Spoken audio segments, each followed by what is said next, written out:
Enfant qui n'a jamais rêvé un jour d'être Geppetto, imaginer, inventer, créer son Pinocchio de ses propres mains. Chaque mercredi, ces enfants s'y essaient, ils ont entre 9 et 14 ans, et une idée déjà bien précise de l'intérêt de ces ateliers. Ça peut créer une vocation, ça pourrait être mon métier plus tard. Et aussi, ça permet d'apprendre des gestes qui ont été peut-être oubliés. Encadrés par d'anciens professionnels, ces ateliers sont variés. Les métiers d'art et du bâtiment, bien sûr, mais aussi la photo, la broderie ou encore la pâtisserie. La pâtisserie, j'aime la faire et la manger.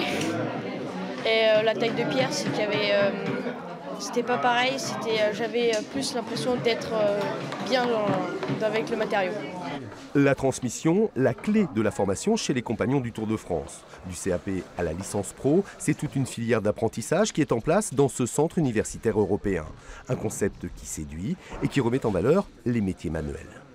L'avantage de ces méthodes-là, c'est qu'on est toute la journée sur un chantier, on travaille dans les entreprises, donc on apprend à chaque fois des méthodes dans les entreprises qui sont souvent différentes dans chaque ville dans lesquelles on passe. Et du coup, ça nous permet de les retransmettre à notre tour.